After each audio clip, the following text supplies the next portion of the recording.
करेंगे अडानी ग्रुप की, जिस पर हिंडनबर्ग की रिपोर्ट को लेकर आज संसद में जमकर हंगामा हुआ है। पूरे विपक्ष ने अडानी ग्रुप के वित्तीय लेन देन की जांच संसदीय पैनल या सुप्रीम कोर्ट की कमेटी से कराने की मांग की। इस मुद्दे पर हंगामे के चलते लोकसभा और राज्यसभा की कार्रवाई शुरू होते ही पहले दोपहर 2 बजे तक के लिए और फिर अगले दिन तक के लिए स्थगित करनी पड़ गई। मतलब साफ है कि आने वाले चुनाव में विपक्ष हिंडनबर्ग की रिपोर्ट को बड़ा मुद्दा बनाने की कोशिश में है। विपक्ष की रणनीतियां क्या हैं, इस रिपोर्ट में देखिए।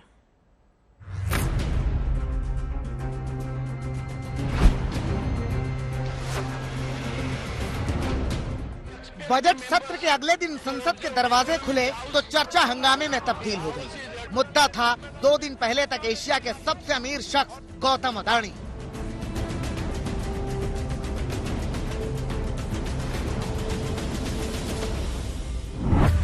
अडानी अंबानी के नाम पर लगातार सरकार को घेरने वाले विपक्ष को अमेरिकी फर्म हिंडनबर्ग रिसर्च की रिपोर्ट से मानो संजीवनी मिल गई, जिस पर अडानी के गिरते शेयर्स ने आग में घी का काम कर दिया। आज संसद में विपक्षी नेता रिपोर्ट पर चर्चा करने के लिए अड़ गए, जिसके बाद लोकसभा और राज्यसभा की कार्यवाही हंगामे की भेंट चढ़ गई।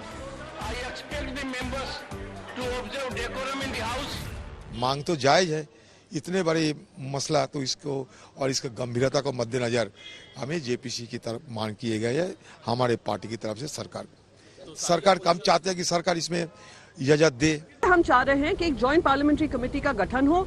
अगर वो नहीं पॉसिबल है तो सुप्रीम कोर्ट के चीफ जस्टिस ऑफ इंडिया के मॉनिटर ये प्रोब हो कि किस तरीके से इतनी खुली छूट दी गई एक ही ग्रुप को कि इन्वेस्टर्स को एकदम उनका कॉन्फिडेंस चकनाचूर कर दें। अडानी के मुद्दे पर पूरा विपक्ष एकजुट हो गया है। ग्रुप पर हिंडनबर्ग रिसर्च के आरोपों को लेकर कांग्रेस, टीएमसी, आम आदमी party, Samajwadi party, DMK, Janata Dal और लेफ्ट समेत 13 विपक्षी पार्टियों ने मीटिंग की। ये बैठक राज्यसभा में नेता प्रतिपक्ष मल्लिकार्जुन खड़गे के चैम्बर में हुई। इनमें से 9 पार्टियों ने राज्यसभा में स्थगन प्रस्ताव का नोटिस दिया, जिसके बाद विजय चौक पर प्रेस कॉन्फ्रेंस कर सरकार पर तीखे हमले किए गए। इस देश के जो भी जितने भी करोड़ों पॉलिसी होल्डर्स हैं या बैंक में डिपॉजिट रखने वाले, उनका विश्वास बैंकों पे से उड़ जाता है, LIC से उड़ जाता है। तो इसीलिए लोगों के हित में हम ये काम कर रहे हैं और हमारा डिमांड यही है, चर्चा कराओ। और हमारी मांग ये है कि या तो जॉइंट पार्लियामेंट्री कमेटी बनाओ और इसकी इंक्वायरी करो। कुछ कंस्ट्रक्टिव सजेशन है तो देना चाहिए, और जो भी समस्या है, जो संसदीय परंपरा है, संसदीय परंपरा में राष्ट्रपति के अभिभाषण के धन्यवाद प्रस्ताव में कोई भी विषय लेके आप अपने विषय रख सकते हैं, अपना आर्गुमेंट रख सकते हैं। विपक्ष ने अडानी ग्रुप के वित्तीय लेन देन की जांच संसदीय पैनल या सुप्रीम कोर्ट की कमेटी से कराने की मांग की है। विपक्ष सरकार पर अडानी को फायदा पहुंचाने के लिए LIC और SBI का इस्तेमाल करने का आरोप लगा रहा है। इसके अलावा राष्ट्रीय बैंक का पैसा भी अडानी की कंपनी में फंसा हुआ है। इसे बड़े आर्थिक घोटाले का नाम दिया गया है। इस बीच आम आदमी पार्टी की ओर से गौतम अडानी का पासपोर्ट जब्त करने के लिए प्रधानमंत्री मोदी, ED और CBI को एक लेटर लिखा गया है। CBI कहाँ है, सेबी कहाँ है, ED कहाँ है, इनकम टैक्स डिपार्टमेंट, जैसे बाकी फाइनेंशियल करप्शन करके, फाइनेंशियल फ्रॉड करके बाकी लोग भाग गए हिंदुस्तान छोड़ के, विजय माल्या, नीरव मोदी, मेहुल चौकसी, ऐसे ये भी भाग जाएंगे। तो लोगों का क्या होगा? उनके पासपोर्ट जब्त होने चाहिए अडानी के। चर्चा पहले करिए, ये चुहलबाजी तो आप बाहर करते रहिएगा ना। अब दिक्कत ये है, जब सरकार ने बहुत स्पष्ट तरीके से कहा है कि वो हर इशू पे डिबेट के लिए तैयार है, डिस्कशन के लिए तैयार है, तो आप उसमें क्यों नहीं पार्टिसिपेट करते? असल में इनकी दिक्कत ये hit and run. Hindenburg research की रिपोर्ट के बाद से अडानी के शेयर्स में आई गिरावट थमने का नाम नहीं ले रही है। कल एक और सरकार की ओर से बजट का ऐलान हो रहा था, तो वहीं दूसरी ओर अडानी के गिरते शेयर स्टॉक मार्केट को हिला रहे थे। सबसे बड़ी मुश्किल, इन शेयर्स में गिरावट से LIC को भारी नुकसान हुआ है।